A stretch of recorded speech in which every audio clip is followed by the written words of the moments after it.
Hello అండి అందరికీ welcome to ML videos and edits.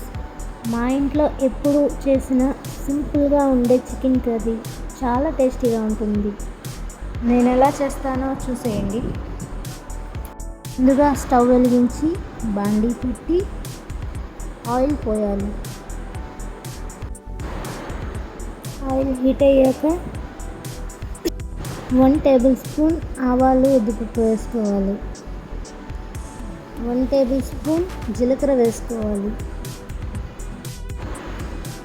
అందులో 2 పచ్చిమిరపకాయలు, 3 టమోటాలు, 3 ఉల్లిపాయలు, 1 తెల్లగడ్డ వేసుకొని మొత్తం మిక్సీ పట్టుకొని ఫైన్ పేస్ట్ లాగా చేసుకోవాలి. ఆవాలు వేగుతుండగా ఆయిల్లో వేసుకోవాలి. అందులో 1 టేబుల్ స్పూన్ సాల్ట్ వేసుకోవాలి. 1/2 టేబుల్ స్పూన్ పసుపు వేసుకోవాలి. గరిటె పెట్టి కలుపుతూ ఉండాలి.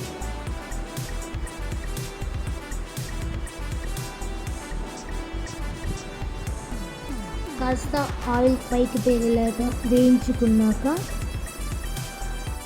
ఇలా దగ్గర పడుతూ వస్తుండగా 1 టేబుల్ స్పూన్ కారం వేసుకోవాలి.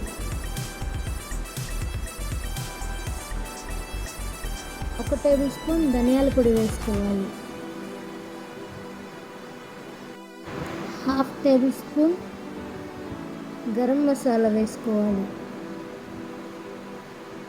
1 స్పూన్ చికెన్ మసాలా వేసుకోవాలి.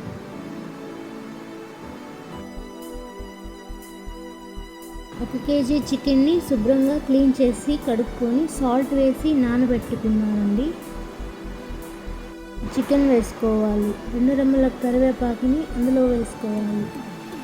తర్వాత బాగా కలుపుకోవాలి.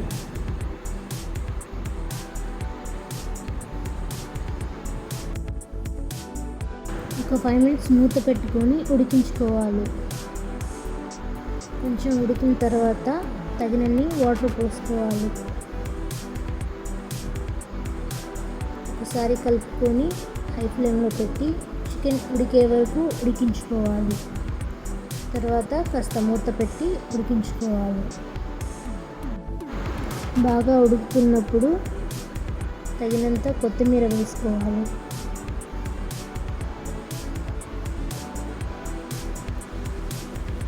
చూసారా ఎంత బాగా ఉడుకుతుందో.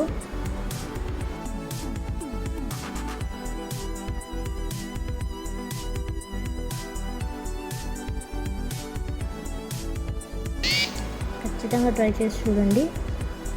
ఇంట్లో మేము ఇవాళ స్పెషల్ సంగటిలోకి ఈ చికెన్ పులుసుని వేసుకుని తిన్నాము. చాలా టేస్టీగా ఉందండి.